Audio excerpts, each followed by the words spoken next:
Bismillah ar-Rahman ar-Rahim. J'espère que vous allez bien. Je vais, j'ai reçu beaucoup de questions et j'essaierai, Inch'Allah, de répondre à toutes les questions par email.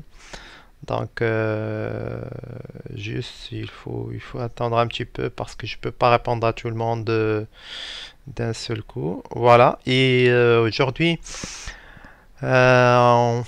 on va voir un cours qui est très important, un cours sur les enzymes. On va pas voir tous les enzymes, mais les enzymes les plus prescrits dans la routine de biochimie. En biochimie clinique, on utilise les enzymes comme des biomarqueurs. C'est comme des biomarqueurs. Donc, on sait ce que ça veut dire un biomarqueur maintenant. Donc, les enzymes, c'est des biomarqueurs et tous les enzymes qu'on va voir aujourd'hui sont des biomarqueurs. Donc, on va voir aujourd'hui les enzymes suivants, les phosphatases, la 5'-nucléotidase, les aminotransférases qu'on appelle en général les transaminases. Le nom biochimique juste, c'est pas les transaminases, c'est les aminotransférases. C'est le nom juste, mais en général dans le langage médical, on parle tout le temps de transaminases, de transa, mais le nom correct, c'est pas les transaminases, c'est les aminotransférases. Les lactates déshydrogénases, on va voir la lactate déshydrogénase, qu'on appelle LDH, la créatine kinase ou la créatine phosphokinase, on va voir l'amylase, l'épase et enfin la gamma-glutamyl transférase. D'accord, et comme vous voyez, on va voir juste les enzymes les plus demandées, les plus prescrits en biochimie clinique. La mesure de l'activité de différentes enzymes du sérum humain a pris depuis quelques années une grande importance. Ce sont de biomarqueurs qu'on peut doser facilement en routine. C'est pour cela qu'ils sont très utilisés. Donc ces enzymes se trouvent normalement dans le sérum en faible quantité et à des taux bien déterminés. Et dès qu'un organe ou un tissu est lésé, il libère dans le sang des enzymes qui lui sont propres. Alors les enzymes qu'on va doser sont des enzymes intracellulaires et qui marquent, ce sont des biomarqueurs d'un organe, ils sont intracellulaires dans un organe tel. Par exemple, au niveau du foie, quand il y a une lyse des cellules hépatiques, il y a libération des enzymes qu'on va voir. Et ces enzymes vont dire qu'il y a une atteinte hépatique parce que normalement, on n'a qu'une petite concentration de ces enzymes. Et toute une augmentation ou une augmentation qui est importante va dire qu'il y a une atteinte d'un organe donné. Si on prend par exemple, si les enzymes sont d'origine cardiaque, on a une augmentation de la concentration de ces enzymes au niveau de la circulation générale, on va dire, voilà, il y a une atteinte cardiaque. Si ces enzymes sont d'origine hépatique, on va dire que il y a une atteinte hépatique. Si sont d'origine pancréatique, on va dire qu'il y a une atteinte. Si sont d'origine prostatique, on va dire qu'il y a une atteinte prostatique. Si ils ont comme origine musculaire, on va dire qu'il s'agit d'une atteinte musculaire. Voilà, donc j'ai dit qu'il y a une... Pourquoi il y a cette quantité? Si je dis que en général ces enzymes sont en intracellulaire, pourquoi il y a cette quantité d'enzymes faibles qui circulent au niveau du sang? Eh bien la réponse elle est toute simple, c'est parce qu'il y a des remodelages de ces tissus. Par exemple, le tissu hépatique, il y a un remodelage des tissus hépatiques. Voilà, il y a des cellules qui vont mourir et cette lisse cellulaire va libérer de petites quantités qu'on va doser au niveau des cellules. C'est cette lise due à la mort de certains cellulaires, au changement de cellules, remodelage des tissus, c'est un peu dire. Il y a une libération de ces petites quantités. Mais quand il y a une libération qui est importante, ça veut dire qu'il y a une lise cellulaire importante, c'est pas le remodelage normal de ces tissus. Voilà. Donc, l'intérêt, ce sont des biomarqueurs. Donc, l'intérêt de la détermination des enzymes est multiple, on peut citer. Il permet de déceler une maladie avant même qu'elle ne soit cliniquement percevable, parce qu'on voit, c'est en général,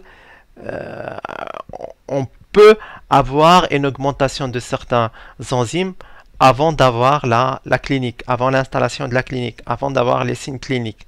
Voilà, c'est un biomarqueur qui est sensible sur le plan, qui est très sensible avant l'apparition des signes cliniques. Il permet de préciser l'organe lésé. Si on sait, comme on vient de le dire, c'est en général c'est des enzymes hépatiques. S'il y a une atteinte hépatique, eh ben voilà, s'il y a une augmentation de cette enzyme, il y a une atteinte hépatique. Donc il permet de préciser l'organe lésé. Le taux est un bon marqueur de l'évolution de maladie. Par exemple, quand les taux, par exemple, on reste toujours au niveau du foie, quand les taux vont augmenter, donc il y a les cellulaires importantes, ça veut dire donc plus le taux il est augmenté, plus l'atteinte hépatique il est importante. Voilà, donc en général, c'est toujours dans les mêmes notions qu'on a vu, les notions des biomarqueurs. Donc, des biomarqueurs, ici, les enzymes sont des biomarqueurs d'organes. On commence par une enzyme, on commence par la phosphatase, par les phosphatases. Donc, les phosphatases sont des phosphomonoestérases qui hydrolysent la liaison ester phosphorique. Donc, par hydrolyse, ils vont libérer l'acide phosphorique. C'est une hydrolyse. Ils vont couper au niveau de la liaison ester. Donc, pour les phosphatases, ils ont une particularité, c'est qu'ils ont un optimum, un pH optimum de ces phosphatases qui va varier selon l'origine de l'enzyme. Donc, les phosphatases qui agissent à pH acide, qu'on appelle phosphatase acide, et les phosphatases qui agissent à pH alcalin, qu'on appelle phosphatase alcaline. On commence par phosphatase alcaline. Phosphatase alcaline, qu'on appelle phosphatase alcaline totale. Phosphatase alcaline PAL, on la note. Donc, dans les bilans de biochimie, vous allez trouver PAL, ça veut dire phosphatase alcaline. Donc, les phosphatases alcalines, comme vous voyez, sont dimériques. Ils sont dimériques, ça veut dire, rappelez-vous des cours de biochimie structurale, sont formés de deux sous-unités, d'accord? Comme vous le voyez là, la première et la deuxième. Donc, ce sont des enzymes dimériques formées de deux sous-unités, et ce sont des métalloglycoprotéines. Donc, c'est des protéines liées à des glucides, plus des métaux, et par excellence, c'est sont couplés au zinc. Ils sont couplés en général 4 atomes de zinc par molécule de phosphatase alcaline. 4 molécules de zinc par molécule de phosphatase alcaline. On a plusieurs isoenzymes de ces phosphatases alcalines. Ces isoenzymes, ils ont la même activité, mais qui sont très hétérogènes dans leur composition.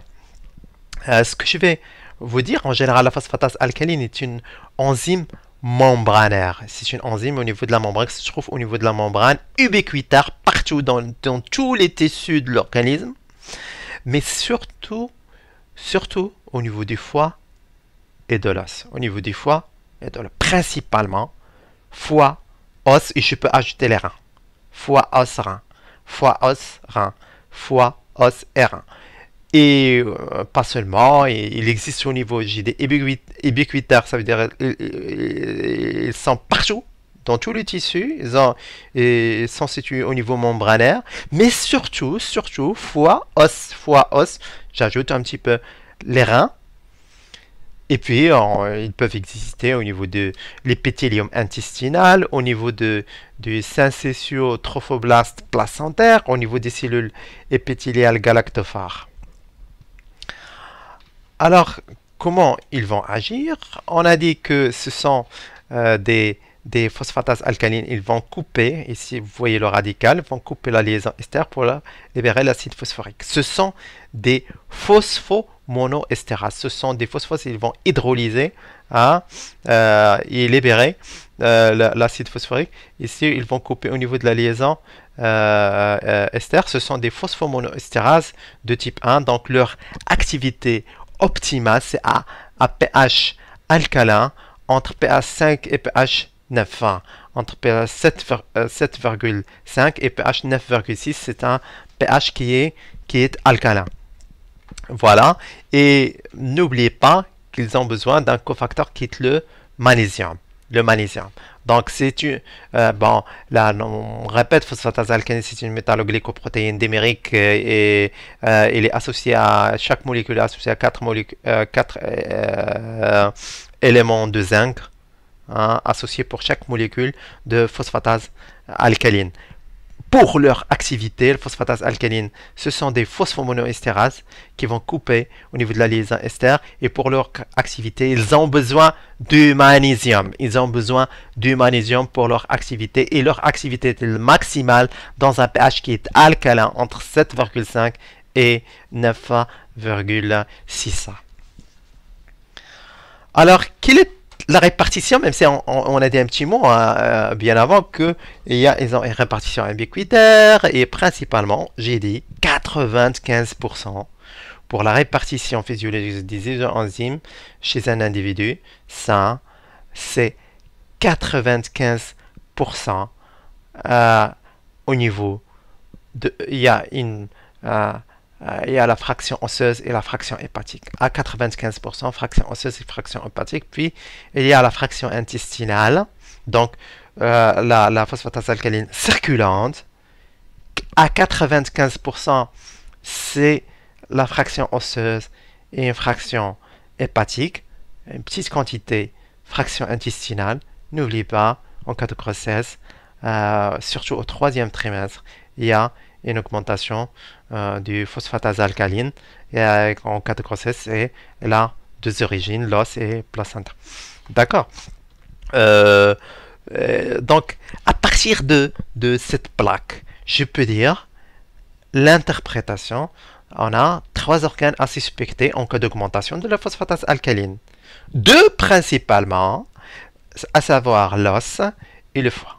L'os et le foie, je vais les suspecter principalement. Donc, phosphatase alcaline,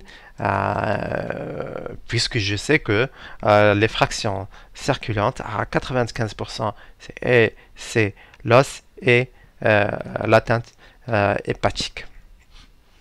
Maintenant, on passe au dosage. Comment on peut doser les phosphatases? En général, c'est un tube sec ou un tube héparineux.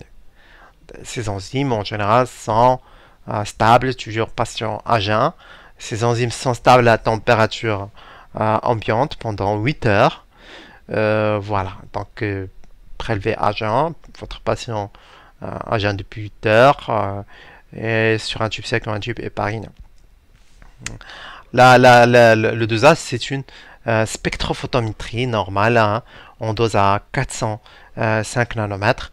En général, on a une molécule ici qui est la paranitrophénolphosphate. Il y a l'action de la phosphatase alcaline à pH alcalin qui va libérer ce produit qui est photométrable. ce produit qui est le paranitro final. C'est un produit qui est jaune, de couleur jaune, et qui est photométrable à 405 nanomètres. Donc c'est une spectrophotométrie, une colorimétrie normale. Voilà. Donc, après dosage, quelles sont les valeurs de référence? Les valeurs de référence, comme vous voyez, les valeurs de l'adulte chez l'homme, 35, chez la femme 35 à 105, mais ici, chez la femme, ça dépend un petit peu du cycle. Des fois, on peut avoir, et aussi les hormones, surtout les estrogènes. Donc, on peut avoir une légère augmentation, plus de 105. Chez l'homme, en général, entre 40 et 130. Unité internationale par litre, bien sûr. Mais vous voyez que chez l'enfant, en général, les valeurs sont élevées. Parce que l'enfant, il est en croissance, il y a un remodelage osseux qui est important. Vous voyez, 120-300, de 6 mois entre 100 et 360. 6 mois à 3 ans, 130 à 300. Et entre 120 à 390. Surtout, on a une augmentation qui est importante chez la fille à partir de 9 ans, où on aura une augmentation qui est très importante de la phosphatase alcaline, et chez le garçon à partir de 13 ans. À partir de 13 ans, et cette augmentation qui est importante va aller jusqu'à 16 ans. Jusqu'à 5 ans, où en général, il va commencer à retrouver les valeurs de l'adulte qui sont 35, 105 et 40, 130. Donc, faites attention aux valeurs de la phosphatase alcaline. La phosphatase alcaline pédiatrique, elle est élevée par rapport à l'adulte qui a fini sa croissance, donc qui est entre 40 et 130 chez l'homme et 35 105 chez la femme. Voilà, et on peut interpréter que en général, ces augmentations de la phosphatase alcaline sont observées dans les affections. Si j'aurais une augmentation ici, c'est surtout les affections hépatiques et les affections osseuses. Voilà. Voilà, c'est ça. Donc, des augmentations de la phosphatase alcaline. Première des choses à quoi je dois penser, c'est on sait que 95% des fractions circulantes de la phosphatase alcaline sont d'origine hépatique et osseuse. Donc, c'est clair que je vais penser des augmentations des phosphatases alcalines sont observées dans les affections, hépatiques et osseuses. Donc, on commence par les affections hépatiques. Donc, les augmentations des phosphatases alcalines sont en général un signe de cholestase. Faites attention, cholestase, phosphatase alcaline, il y a une augmentation. C'est vraiment la chose à quoi il faut penser en premier lieu. Donc, c'est l'augmentation des phosphatases alcalines est un signe de cholestase. Donc, un ictare en général se traduit par une forte augmentation des phosphatases alcalines et une augmentation modéré du taux des transaminases. Il faut penser à un ictare par rétention dans ce cas.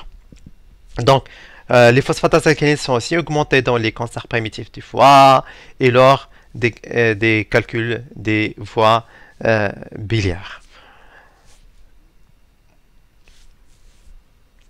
Alors, pour les affections, on avait les affections hépatiques, on peut voir les affections osseuses. Donc, les affections osseuses, c'est en général sont augmentés dans tout ce dans les maladies osseuses où il y a un remodelage osseux qui est important. Donc c'est le cas de la maladie de Paget où il y a des déformations osseuses que vous voyez ici. La maladie de Paget est une maladie osseuse bénigne localisée en général mono ou polyostosique. Polyostotique qui est caractérisée par une accélération du remodelage osseux. Elle se localise en général préférentiellement au niveau des fémurs, vertèbres, au niveau des vertèbres, surtout les vertèbres lombaires, de la colonne dorsale, du crâne et se traduit en général par des déformations osseuses et des douleurs, des arthropathies, voire des compressions nerveuses. Voilà, bon, dans d'autres, la phosphatase alcaline peut être augmentée dans d'autres comme les osteomalacies, le rachitisme, les tumeurs osseuses aussi vont relarguer la phosphatase alcaline qui sera élevée dans l'ostéoporose qui touche les femmes. Si on voit un enfant qui est rachitique, voilà. Euh, Il y a la phosphatase alcaline qui est spécifique de l'os, qu'on appelle le PAO, qu'on note PAO, phosphatase alcaline osseuse. Et c'est en général, il est tétramérique localisé dans la membrane plasmique des osteoblastes et relargué dans la circulation sous forme dimérique. Donc il est spécifique, il est spécifique de l'os. Elle est spécifique de l'os. Donc, libéré dans la circulation lors de l'activation osteoblastique, quand il y a un remodelage osseux et qui est important, il a une demi-vie de 1 à 2 jours. De la même manière, on peut la doser sur un tube sec et un tube hépariné. Facile, c'est un dosage radiométrique ou immunoenzymatique, immunométrique en général, ce qu'on avait dans les premiers cours. Donc la phosphatase est en général mesurée dans un tube sec ou tube hépariné. Et voilà, et le sujet doit s'abstenir de l'activité physique pendant 24 heures avant le prélèvement. D'accord, il y aura avant le prélèvement pas d'activité physique. En général, quand on a une activité physique qui est intense, le remodelage osseux il est important parce que l'os il est influencé par les charges, surtout pas seulement l'activité physique ou les charges importantes qui vont mettre à l'épreuve le squelette ou l'os en général, et c'est à éviter.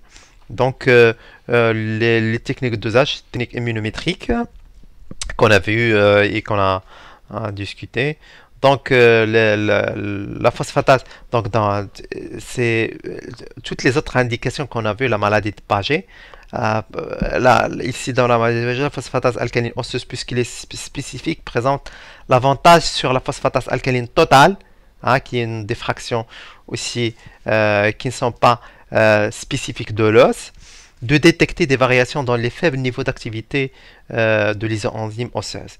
L'ostéoporose, c'est un très très bon marqueur. La détermination de la PAO, phosphatase alcaline osseuse, est plus spécifique que la phosphatase alcaline totale, et d'un grand intérêt pour le diagnostic des anomalies de remodelage osseux et le suivi de traitement de l'ostéoporose. Elle est vraiment intéressante. Aussi, dans les hyperparathyroïdies, donc l'hyperparathyroïdie primitive, on observe une élévation de la phosphatase alcaline osseuse liée à une augmentation de remodelage osseux. Les hyperparathyroïdies secondaires aussi, il y aura une augmentation. Une indication qui est importante parce que la phosphatase alcaline osseuse n'est pas éliminée par les reins. Il n'est pas éliminé par les reins. Il trouve son intérêt dans l'insuffisance rénale chronique. Comme on sait, dans les pathologies osseuses de l'insuffisance rénale chronique, il y a des osteodystrophies. Il existe des altérations variées du métabolisme osseux qu'on appelle l'osteodystrophie rénale en général. Donc l'élévation de la phosphatase alcaline osseuse est un bon marqueur de l'augmentation du turnover dans les ostéopathies à haut remodelage osseux. Et puisque il n'a pas d'élimination rénale, c'est un très très bon marqueur dans ce cas.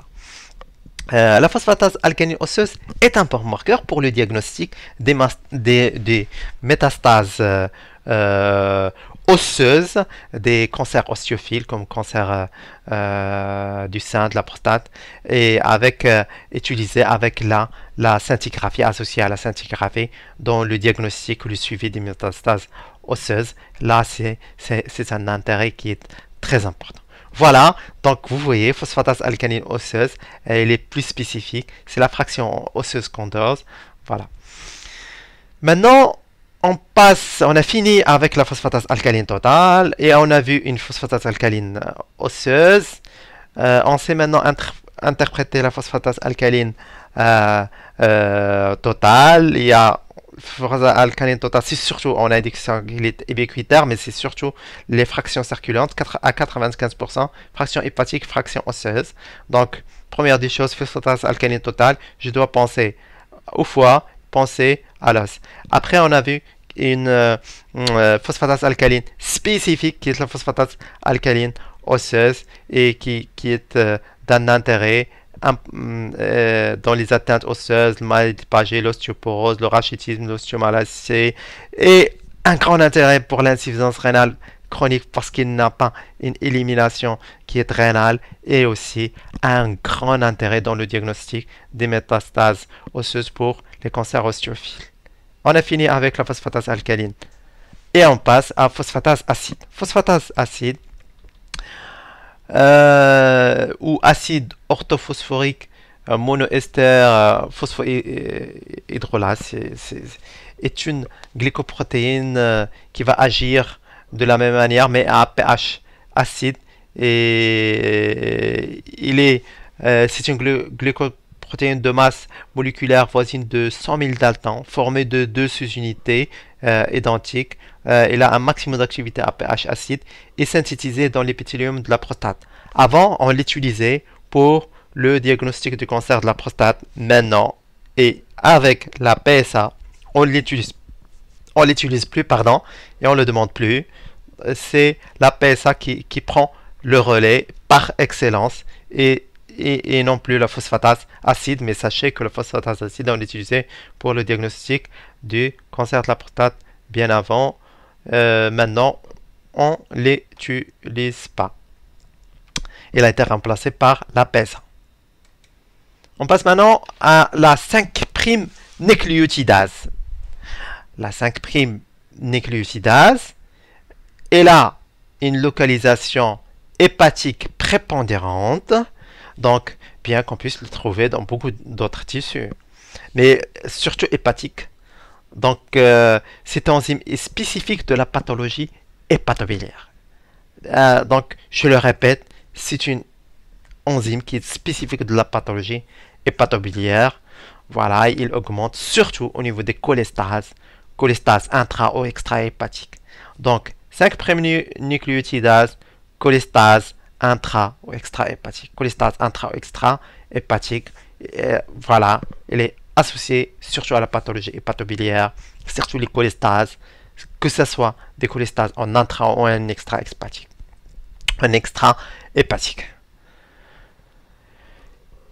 Une dissociation entre la phosphatase alcaline élevée et un taux normal de 5' nucléotidase oriente vers des affections d'origine osseuse. Par exemple, un petit raisonnement.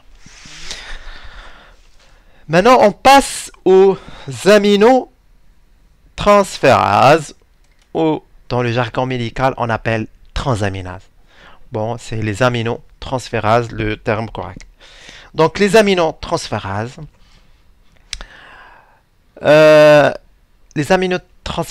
ils permettent le transfert du groupement amine d'un acide aminé sur un acide alpha-cétonique. Ça, on l'a vu en biochimie métabolique.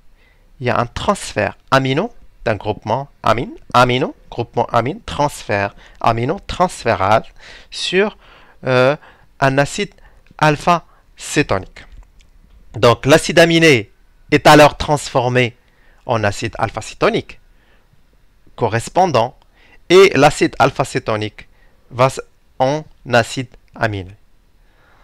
Donc, les deux principales réactions de transamination sont catalysées par ce qu'on appelle azate et alate.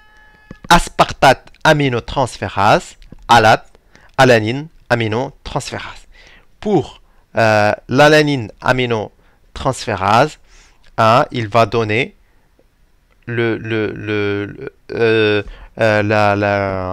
l'acide aminé, il va le transférer sur l'alpha-cétoglytarate pour donner le glutamate.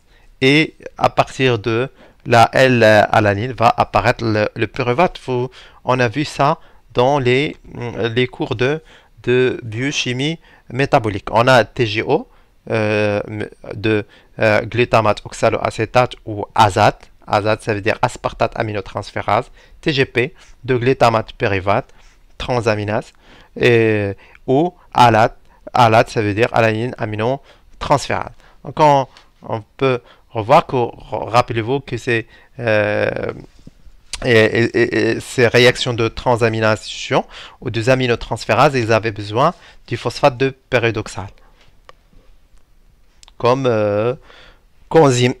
Alors, voilà les réactions. Vous avez ici l'alpha-cétoglytarate. On a ici le groupement amine qui sera transféré sur l'alpha-cétoglytarate qui va nous donner le glutamate. Voilà. Donc, alpha-cétonique est transformé en acide aminé. Et l'acide aminé, il est transformé en acide alpha-cétonique qu'on appelle alpha-cétoacide. Si on prend ici la réaction de l'alate, on a ici l'alanine et l'alpha-cétoglytarate. Il y a transfert de groupement amine sur l'alpha-cétoglytarate qui va donner la L-glutamate et l'alanine, il devient un acide alpha-cétonique qui est ici le pyruvate. C'est pour cela qu'on appelle transamination TGP, transamination glutamate et pyruvate, et qu'on appelle aussi alanine aminotransférase. On transfère le groupement amine sur l'alpha-cétoglytarate. D'accord? Et en présence du coenzyme qui est le phosphate de pyridoxal. Phosphate de pyridoxal. Et puis, on a l'azate ou glutamate oxaloacétate, transamination. Donc, l'azate, on a ici l'aspartate qui va transférer son groupement amine sur l'alpha-cétoglytarate qui va donner toujours le glutamate. Et l'aspartate désaminé va donner un acide alpha-cétonique qui est l'oxaloacétate. Ces molécules, vous les connaissez très bien parce qu'on a vu ça en biochimie, métabolique. Donc, on va doser l'activité enzymatique de l'azate et de l'alate. On va doser l'activité de transamination, de transfert de groupement amine, de l'activité des aminotransférases. Alors, pour doser les aminotransférases, il faut utiliser un tube sec ou un tube épargné. Patient doit être à jeun. Il ne faut pas laisser traîner vos prélèvements pendant... c'est toujours le transport au laboratoire dans moins de 2 heures. Le patient doit être obligatoirement à jeun et éviter l'hémolyse. Voilà, donc voilà, transférer le tube le plus tôt possible au laboratoire et on va commencer par le dosage des azates. Alors, azates, donc les mesures sont effectuées à l'aide de réactions couplées. C'est ce qu'on appelle des réactions couplées. D'accord? Donc, vous avez la L-aspartate plus le 2-oxoglutarate sous l'action de l'azate va donner oxaloacétate plus la L-glutamate. Donc, l'oxaloacétate plus le coenzyme NADH en présence de malate déshydrogénase va donner la L-malate plus la NADP+. C'est la forme oxydée de cette coenzyme qui est la NADH. Donc, la vitesse de l'oxydation de NADH qu'on va doser. Nous, on va doser que cette NADH. D'accord? On va doser NADH. Rappelez-vous de la spectrophotométrie qu'on a vu, le cours sur la spectrophotométrie. Donc, on va choisir la longueur d'onde où la NADH va absorber le maximum. Donc, là, où le NADH il a une absorption maximale. Donc, c'est la baisse de la quantité NADH qui est corrélée à l'activité catalytique ou l'activité enzymatique de la TGO ou de l'azate. ou de l'AZAT. Donc la vitesse d'oxydation du NADH est proportionnelle à l'activité de la TGO. Comme ça, on va mesurer par spectrophotométrie.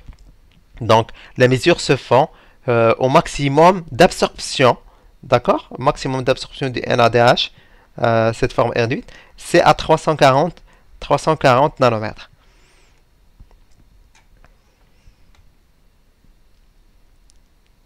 Alors, on voit ici le maximum d'absorption NADH, c'est 340 nanomètres. Voilà, le maximum d'absorption, c'est à 340 nanomètres.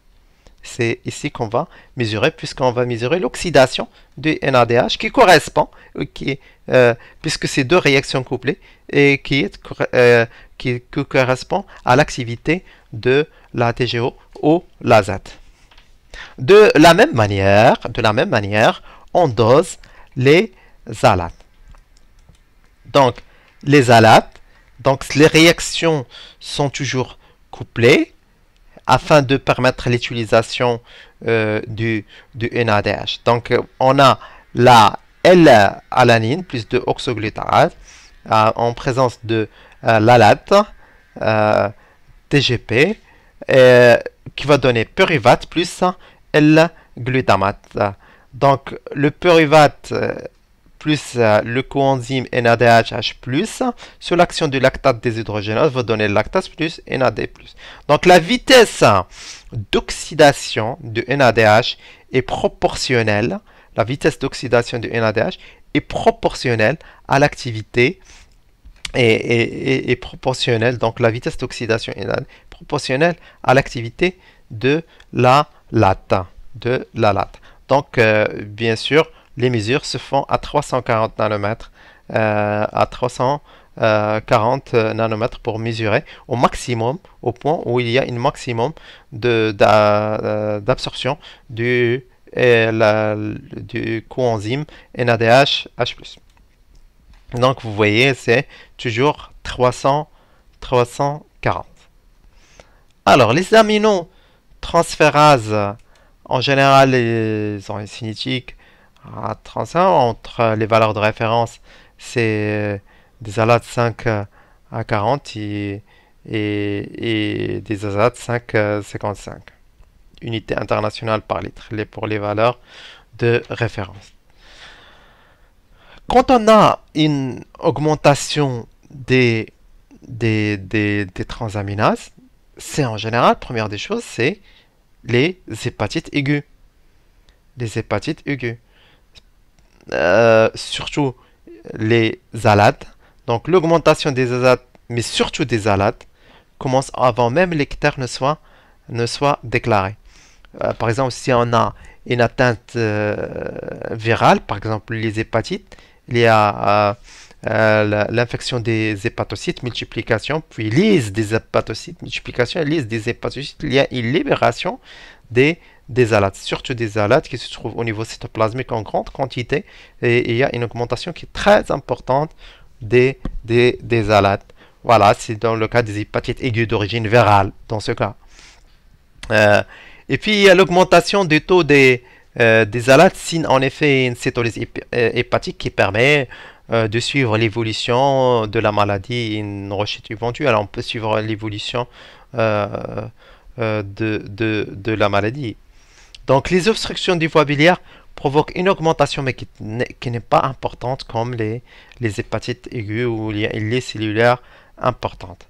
Donc, le retour à la normale est rapide dans le cas des obstructions biliaires. L'infarctus du myocarde, donc, lors d'un infarctus du myocarde, même si maintenant, c'est pas le marqueur le plus utilisé, on les utilise surtout, c'est l'augmentation de la TGO au AZAT qui commence à la 6e heure et se poursuit à la 36e heure. Et retourne à la normale au bout de 5 à 6 jours. Bon, pour l'infarctus du myocarde, il y a un autre marqueur, c'est les troponines. Donc les troponines, maintenant, sont plus meilleures et plus sensibles que les azates. Donc, on trouve également une augmentation des TGO dans les embolies pulmonaires et les infarctus rénaux.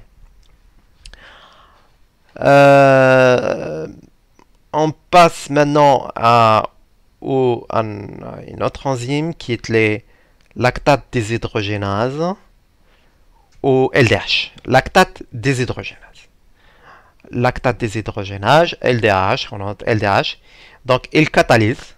Comme, cette réaction, vous la connaissez déjà en métabolique, elle catalyse l'oxydation du lactate en pyruvate. Donc, la LDH, il existe sous forme de plusieurs isoenzymes. Il existe sous forme de plusieurs isoenzymes. Chaque isoenzyme est un tétramère, donc constitué de l'association de deux sous-unités de deux types génétiquement distincts, H et M. Donc, sous-unité H de heart au cœur en français et M de muscle au muscle muscle en anglais et muscle en français. Donc ça vient de H, M, heart and muscle. H et M, donc c'est deux sous-unités. Donc l'association de ces sous-unités donne naissance à 5 isoenzymes. Comment va se faire cette association? Donc vous aurez quelque chose qui est comme ça, soit 4H, soit 3H, une sous-unité M, soit 2 sous-unités H, 2 sous-unités M, soit 3MH et 4M. Donc M et H, ces deux sous-unités ont la même masse moléculaire, mais diffèrent, ces deux sous-unités H et M diffèrent par leur composition en acides aminés. Donc leur activité, s'ils ont une composition différente, donc s'ils ont une composition différente en acides aminés, donc ils auront une réactivité immunologique et leur résistance à la chaleur et leur migration électrophorétique vont être différentes, n'est-ce pas? Si j'ai des acides aminés différents, c'est ionisation différente, migration différente au niveau électrophorétique. Ils ont une résistance à la chaleur différente parce que liaisons différentes, acides aminés différents, liaisons différentes. Réaction immunologique, c'est de la même manière. Voilà, donc ils ont la même masse moléculaire, mais ils diffèrent par leur composition en acides aminés, leur réactivité immunologique, leur résistance à la chaleur et leur migration électrophorétique. Voilà. Donc, on peut les classer en 5 types en fonction de cette composition que je viens de vous montrer. Il y a la LDH1, ils sont formés de 4 sous-unités H. Il y a la LDH2 qui sont formées de 3 sous-unités H et une sous-unité M. Il y a la LDH3 qui est formée de H et de M. Il y a LDH4 qui est formée de 3 sous-unités M et une sous-unité H. Et enfin, la LDH5 qui est formée de 4 sous-unités M. Donc, il y a 5 isoenzymes. Alors, donc, on a 5 isoenzymes LDH1, LDH2, LDH3, 4 et 5. Ils ont une répartition différente. Donc, LDH1 et LDH2, c'est surtout myocarde, cerveau, hématie. Myocarde, cerveau, hématie, système réticulo-endothélial. LDH3, c'est surtout muscle strié, cerveau, rein. LDH4, foie, muscle strié, rein, cerveau. Donc, on voit ici les LDH, ils se trouvent à l'intérieur des hématies. Donc, on est en biochimie surtout, quand vous allez doser les LDH, il faut éviter l'hémolyse, puisque les hématies contiennent beaucoup de LDH. Alors, maintenant, c'est les différentes fractions et on passe au dosage. Voilà, donc le dosage, patient à jeun depuis 8 heures. Patient à jeun, obligatoire. On peut prélever sur un tube sec, comme on peut prélever sur un tube épargné. Voilà, une chose qui est très importante pour LDH, on dit que LDH les LDH se trouvent dans le milieu LDH se trouve dans le milieu intracellulaire dans les hématies. Donc, toute hémolyse va biaiser vos résultats. Donc, hémolyse, c'est un prélèvement non conforme et on ne le dose pas dans le cas des LDH. Sinon, vous allez trouver des LDH élevés à tort sur le plan clinique, aucune explication. Donc, les prélèvements hémolyses ne sont pas conformes. Les prélèvements hémolyses ne sont pas conformes. Alors, la réaction de dosage, c'est la fameuse réaction de la transformation du pyruvate en lactate, et il y a une oxydation des NADH, et c'est ce qu'on va mesurer toujours. On va mesurer la vitesse d'oxydation NADH à 340 nanomètres. 340 nanomètres, c'est le point d'absorption. C'est de la même manière le maximum d'absorption des NADH. Donc, voilà, la vitesse initiale d'oxydation est proportionnelle à l'activité catalytique du LDH ou lactate déshydrogénase. Alors, maintenant, on passe à l'interprétation. Alors, l'interprétation, lactate déshydrogénase sont très élevés, maladie pulmonaire. Donc, les LDH, leur concentration en LDH augmente en cas d'atteinte pulmonaire, une embolie pulmonaire, une pneumonie, et ainsi de suite. Dans les infections cardiaques, il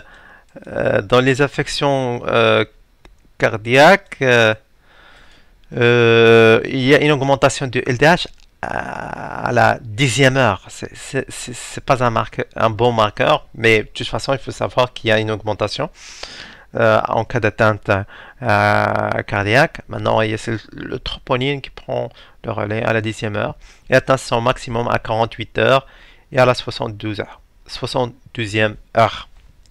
Retour à la normale à partir de 15 jours. Donc, les affections hépatiques, donc les valeurs de LDH augmentent au cours des hépatites. Le taux est également très élevé dans les ictères pré-hépatiques. L'augmentation est importante dans les ictères hémolytiques, c'est normal. Dans les métastases hépatiques des cancers, il y a une augmentation des LDH. Les anémies pernicieuses présentes dans des valeurs extrêmement élevées dans les anémies pernicieuses, des anémies hémolytiques. Il y a aussi libération de LDH, et aussi lors des derniers mois de la grossesse, au 3e trimestre et au moment de l'accouchement, il y a un relargage par le placenta, et voilà. Donc lors des derniers mois de la grossesse, il y a une augmentation des LDH. Les maladies rénales, les atteintes du parenchyme rénal sont également à l'origine d'une augmentation de LDH. Et surtout, je vais rappeler, on a parlé de ça dans les marqueurs tumoraux, les cancers testiculaires, les LDH, elles reflètent la croissance et la prolifération cellulaire. Dans les cancers testiculaires, on a parlé de ça pour les marqueurs tumoraux. Le LDH est un marqueur des cancers tissulaires où il va refléter la croissance et la prolifération cellulaire. Très bien, donc on sait c'est quoi le LDH, et il y a 5 isoenzymes en fonction de leur répartition, et ainsi de suite, et comment on va les doser et les interpréter. Surtout, rappelez-vous, il faut éviter l'hémolyse, puisqu'il y a une grande quantité qui se trouve à l'intérieur des hématies. Maintenant, on passe à une autre enzyme qui est la créatine kinase ou la créatine phosphokinase.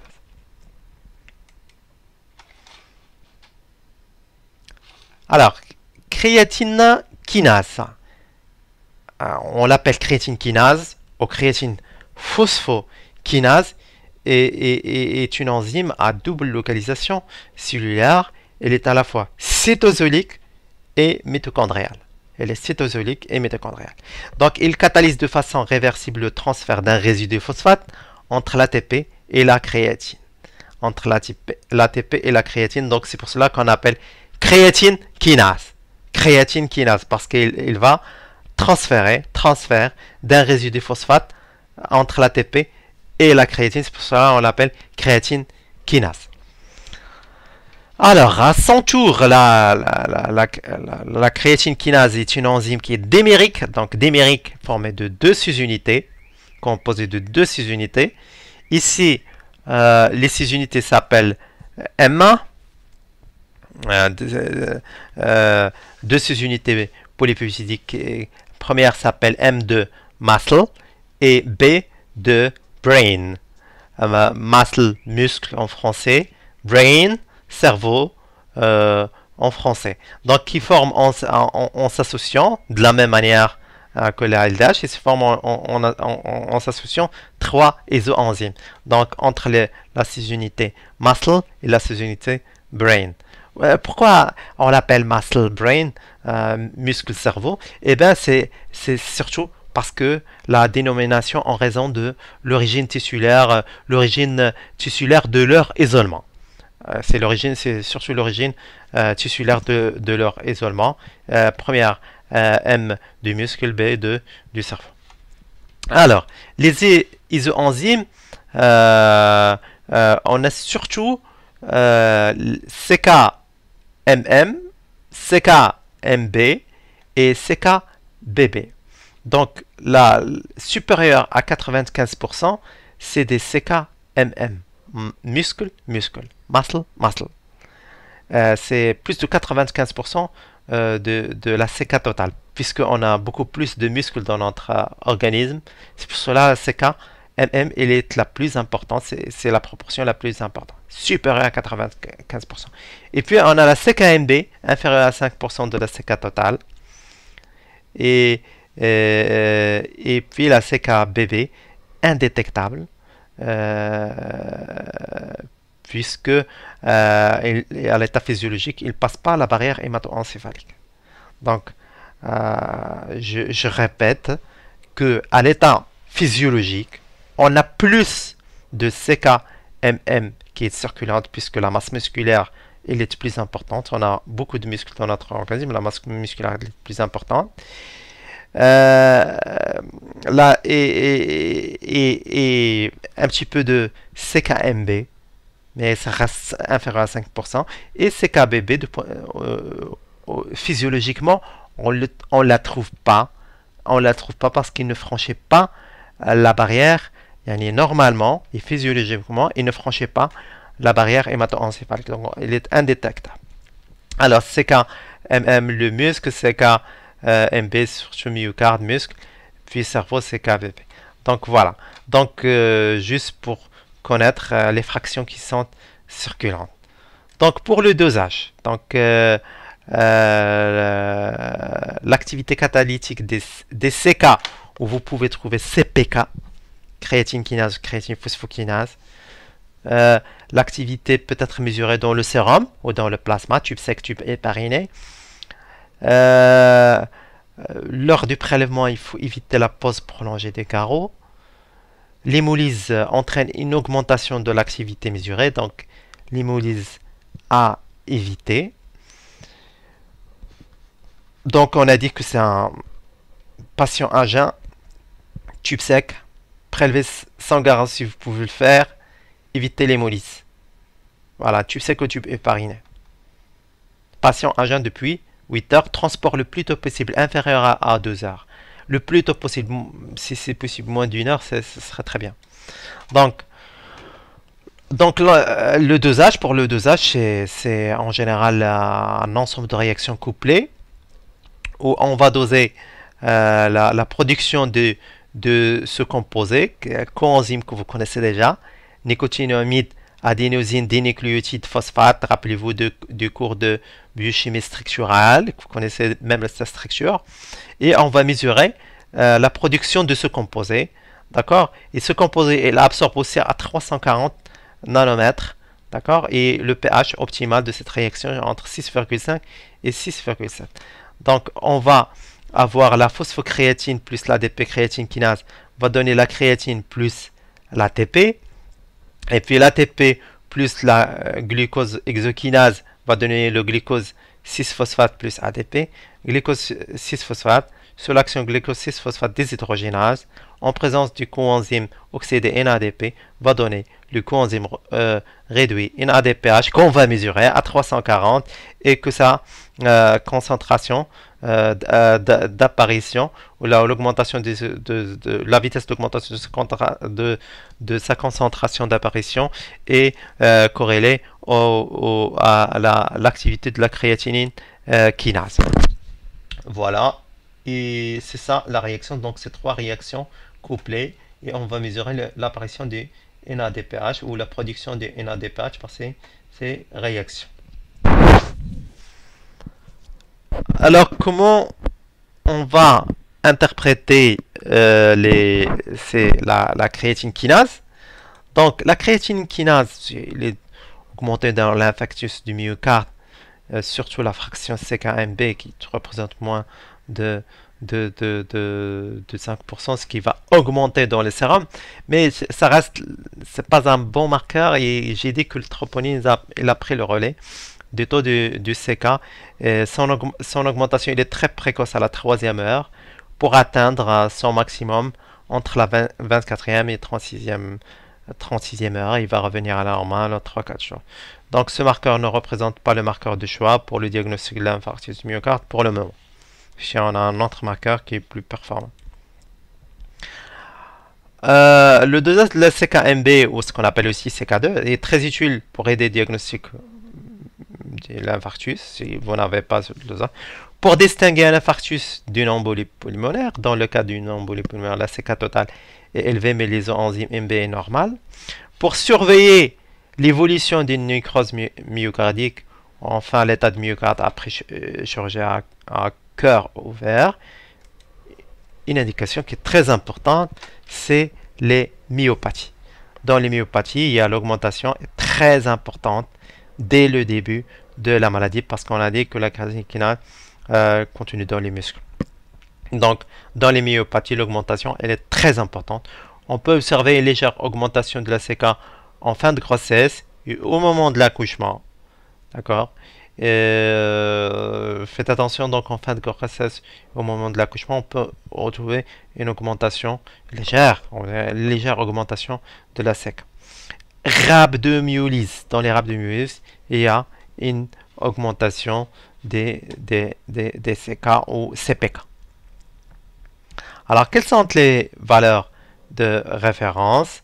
Donc, les CKMB, les dosages, on les font, nous, toujours, ces valeurs EFCC à 37 degrés. D'accord? Donc, chez l'homme, 80 à 200. Chez la femme, 60 à 140, puisque l'homme il a en plus de masse musculaire. Alors pour l'isoenzyme CKMB, 10 à 20 unités, dosage immunométrique inférieur à 2 microgrammes par litre. Voilà, et maintenant on passe au dosage d'une autre enzyme, et sixième enzyme qu'on va voir aujourd'hui, c'est l'amylase. L'amylase, il existe dans les glandes salivaires et le pancréas. Déjà, ici, c'est pas un bon marqueur. On voit qu'il n'est pas spécifique d'organes. C'est deux organes qui vont sécréter l'amylase. Donc, il n'y a pas de spécificité. Donc, ici, on sait, dès le début, on sait que l'amylase, c'est pas un bon marqueur. Et il existe aussi dans d'autres organes qui peuvent produire l'amylase en situation, j'ai dit, en situation normale. L'amylase peut être produite par les glandes salivaires et le pancréas. Mais d'autres organes peuvent la produire en situation pathologique, comme les poumons, prostate, ovaires, glandes mammaires, les glandes lacrymales, les leucocytes, les thrombocytes.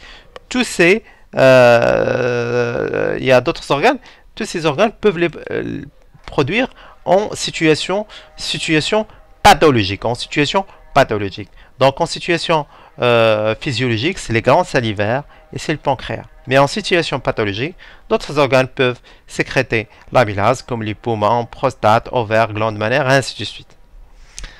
Qu'est-ce qu'il fait l'amylase? L'amylase, elle dégrade les polysaccharides, que ce soit le glycogène ou comme ici ce que j'ai écrit comme l'amidon du contenu intestinal pour le transformer en dextrine et puis en maltose. Voilà, c'est son action sur les polysaccharides, que ce soit le glycogène ou l'amidon au niveau intestinal pour les transformer en général en disaccharides. Alors, comment on peut la doser, l'amylase? Donc, l'amylase, pour l'amylase, les prélèvements se font sur tube sec ou tube épariné. Le prélèvement doit être à jeun. Les prélèvements doivent être réalisés à jeun car le glucose diminue les taux sériques de l'amylase. Donc le glucose, il diminue le taux sérique de l'amylase. Donc c'est une situation à prendre en considération en cas d'administration intraveineuse, surtout de soluté glucosée. Donc faites attention en cas d'administration intraveineuse de soluté glucosée. Donc le glucose, il diminue le taux sérique de l'amylase. Alors le DTA et citraté, c'est à éviter. Le DTA et le tube citraté, c'est à éviter parce qu'ils vont chélater. Les chélateurs de métaux à éviter pour le dosage de l'amylase. Alors c'est quoi? Donc il va dégrader, l'alpha-amylase va dégrader un polysaccharide pour libérer des disaccharides.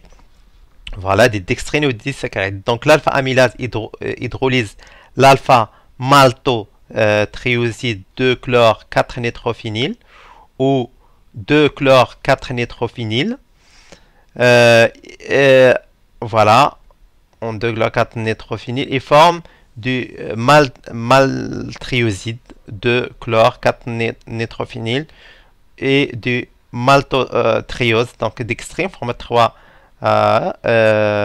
glucose et puis le glucose. Voilà, donc c'est l'action de l'alpha amylase. Donc la vitesse de formation de ce composé qui est le 2-chlore-4-nitrophényle qu'on va déterminer et qui est corrélé à l'activité de l'amylase qui est proportionnelle à la concentration catalytique de l'alpha amylase. Donc c'est une technique colorimétrique simple qui se fait à 405 nanomètres, donc spectrophotométrie. Alors qu'on a vu la technique de dosage, on passe maintenant à la partie interprétation. En général, c'est pas un bon marqueur puisque physiologiquement il est sécrété par les glandes salivaires et le pancréas. Donc l'amylasémie, il augmente au cours de la pancréatite aiguë, pouvant atteindre 30 à 40 fois la valeur normale. Moi, je vous dis tout de suite, pour penser à une pancréatite aiguë, je vous dis tout de suite, minimum 3-4 fois la normale. On peut penser, on peut dire, on peut aller vers une pancréatite aiguë. Mais en général, devant une pancréatite aiguë, c'est des valeurs élevées, c'est 30 à 40 fois. Mais à partir de 3 à 4 fois, je vous dis, pensez à une pancréatite aiguë. Donc cette augmentation se manifeste entre la 3e et 6e heure après le début de l'affection, atteint son maximum à 20e, 30e heure et se normalise 2 à 8 jours. Donc l'amylasémie doit être toujours complétée par l'amylasyurie car l'amylase est éliminée par les urines. Juste une petite parenthèse, donc à la naissance, l'amylasémie elle est très faible, jusqu'à 5 ans.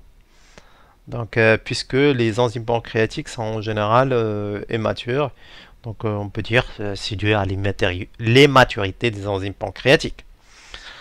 Voilà. Une autre chose c'est l'amylase, il peut être augmenté, l'amylasémie peut être augmentée dans les parotidites virales, telles que les oreillons, et le dépistage précoce des enfants contagieux a été proposé pour mettre une éviction scolaire rapide en utilisant l'amylasémie. Bon, pour l'amylasémie, pour les pancréatites aiguës,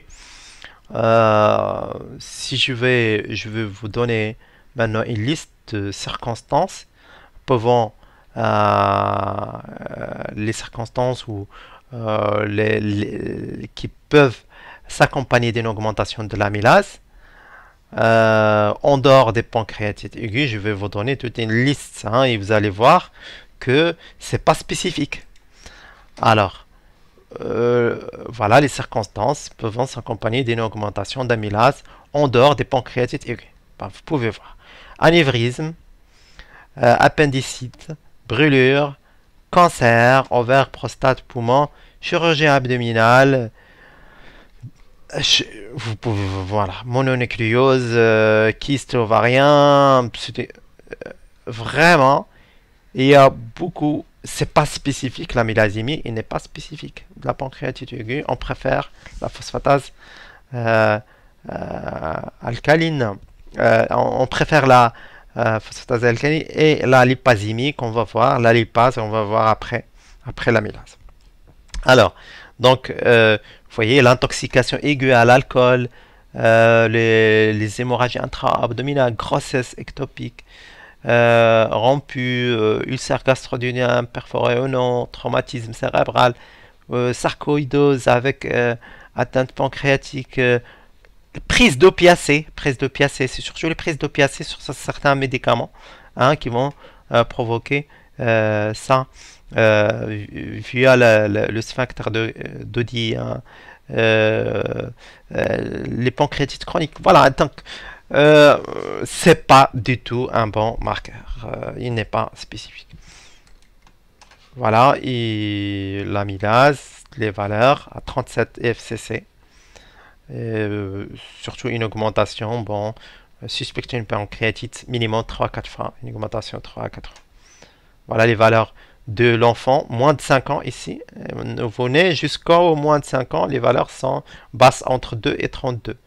On prend les valeurs AFCC à 37 degrés, International Federation of Clinical Chemistry, AFCC à 37 degrés, c'est 2,32 ou 2,62 pour l'adulte. Très bien. Maintenant, on passe à la lipase. La lipase. Donc, lipase. Lipase de lipides, c'est la lipase pancréatique, c'est la plus importante. Il fonctionne en présence d'un cofacteur d'origine protidique, la colipase. Et en général, la lipase travaille au niveau en présence des cellules biliaires. Donc la lipase, elle a une activité, elle est spécifique. Donc c'est pour cela, elle est plus spécifique que l'amylase. Donc la lipase pancréatique, il fonctionne en présence d'un cofacteur d'origine protéinique et en présence d'une colipase. Donc il dégrade, comme on l'a vu dans le cours de biochimie métabolique, il dégrade les triglycérides décontenus. Triglycérides, 3 acides gras liés au glycérol qu'on a vu, les triglycérides, et qu'on va dégrader au niveau intestinal en diglycérides puis en monoglycérides. Donc seule une partie des monoglycérides sera transformée en glycérol et acide gras. On a vu la dégradation des triglycérides sur l'action de la lipase dans les cours de biochimie métabolique. Rappelez-vous de ces réactions. Donc la lipase, comment on peut la doser? On peut la doser sur un tube sec ou un tube épariné. En général, on préfère un tube sec dans ce cas, mais on peut utiliser aussi le tube épariné. De la même manière que l'amylase, il faut éviter le DTA, citrate et oxalate. Tous les chélateurs de métaux. Tous les chélateurs de métaux, il faut les éviter comme anticoagulants. La prise d'opiacés et de cholinergiques est à éviter puisqu'il provoque un spasme du sphincter d'Oddi et par là une augmentation de la lipase dans le plasma. Donc ça c'est très important. Donc la prise d'opiacés et de cholinergiques est à éviter parce qu'il provoque des spasmes du sphincter d'Oddi. Voilà, il y en aura une augmentation de la lipasémie. Donc comment on peut la doser? Toujours, c'est une technique spectrophotométrique facile. On va mesurer la turbidimétrie. On a vu que c'est quoi la turbidimétrie. Donc la détermination de l'activité lipasique se fait par turbidimétrie sur un spectrophotomètre. Donc les triglycérides vont couper, libérer les acides gras, puis le glycérol. Donc la lecture se fait à 400 nanomètres par la technique. La technique de dosage, c'est une technique turbidimétrique, par turbidimétrie. Alors, quand est-ce qu'on peut rencontrer une hyperlipasémie? Par excellence, c'est les pancréatites aiguës. Mais pas seulement, hein, les pancréatites aiguës. Voilà, il est plus spécifique pour les pancréatites aiguës que l'amylase. Donc la lipase, il est plus spécifique que l'amylase.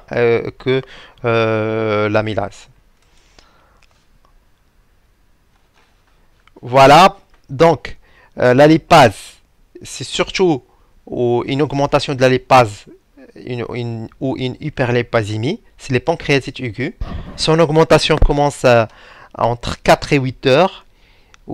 Il marque un pic à 24 heures et après il commence à diminuer. Donc entre 4 à 8 heures, il commence à augmenter. C'est un bon marqueur. La lipase, il n'est pas aussi seulement pour les pancréatites aiguës, mais il augmente aussi dans les pancréatites chroniques, les cancers de la tête du pancréas, les atteintes hépatiques. Voilà. Et les lithiases aussi, les lithiases vésiculaires, on peut avoir une hyperlipasémie. Les hypos, maintenant la baisse, hypolipasémie. Donc les hypolipasémies, on les trouve en général dans les premiers mois de grossesse, les maladies infectieuses, surtout la tuberculose, et dans l'évolution du diabète. On peut avoir une hypolipasémie. Très bien, maintenant on passe à une autre enzyme qui est le gamma-GT ou gamma-GT ou ce qu'on appelle la gamma-glutamyl transférase, qu'on appelle dans le langage médical gamma-GT. Le gamma-glutamyl transférase ou gamma-GT exerce son activité catalytique dans des réactions de transfert et d'hydrolyse. Donc, gamma-glutamyl transférase va transformer un glutamine. Donc, la gamma-GT peut être mesurée dans le sérum, tube sec, tube hépariné. Dans ce cas, le plasma prélevé dans un tube contenant le DTA ou du fluorure de sodium, ça sans problème. Donc, la détermination de gamma-GT se fait par une méthode cinétique colorimétrique en utilisant la L-gamma-glutamyl 4-nétranilide. Vous savez, glutamyl associé aux 4-nétranilides plus glycine.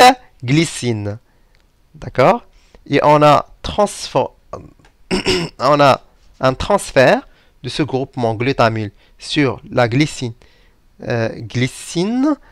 qui va donner glycine plus 4 nétranilides sous l'action du gamma-GT. Donc, la vitesse de formation de 4 anilides qui correspond à l'activité du gamma-GT, hein, la vitesse de formation de ce composé, est déterminée. Ce composé, on va le mesurer. L'augmentation de son absorbance qui va absorber à 405 nanomètres. Qu'il absorbe à 405 nanomètres. Alors, quand est-ce que la gamma-GT elle est élevée? Alors, La gamma GT, elle est élevée chez les individus qui absorbent de l'alcool en quantité importante. C'est les alcooliques, on peut le dire, c'est les alcooliques. C'est en général ce qu'on appelle l'éthylisme chronique. Donc la prise d'alcool il entraîne une hépatite toxique, anictérique, avec une augmentation du gamma GT. Aussi, c'est un marqueur de cholestase. Et euh, euh, cancer du foie aussi, dans les cancers primitifs du foie, avec métastase hépatique, on constate une augmentation importante et rapide du gamma GT. Cancer du foie, l'augmentation du gamma GT est souvent le premier signe de la présence de métastase hépatique. Voilà, donc les cancers du foie, métastase hépatique, gamma GT augmenté. Et aussi, par excellence, c'est cholestase.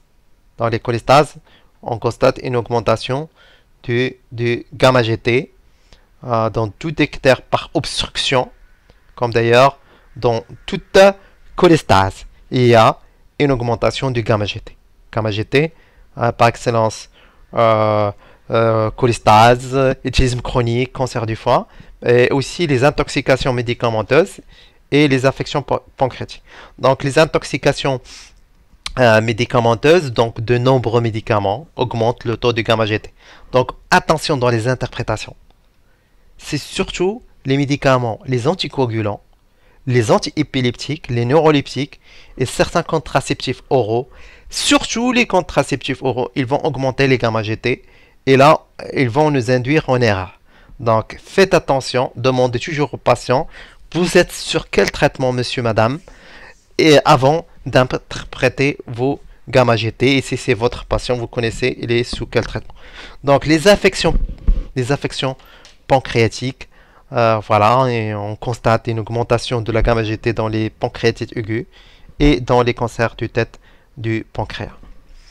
Voilà, c'est tout ce que j'ai à vous dire dans ce cours sur les enzymes. Donc ces enzymes, il faut savoir les interpréter, il faut savoir les doser, il faut savoir, il faut connaître la partie préanalytique pour ces enzymes. L'interprétation de ces enzymes, c'est votre gagne-pain quotidien. C'est une prescription qui est quotidienne, c'est une interprétation qui est quotidienne. Donc il faut savoir les prescrire, les interpréter et savoir préparer votre malade et ce qu'il faut éviter, ce qu'il faut faire, ce qu'il faut ne pas faire pour tous ces enzymes. Merci beaucoup et au prochain cours, Inch'Allah. J'espère que vous êtes en bonne santé et surtout gardez le moral en cette période de confinement. Merci beaucoup, au revoir.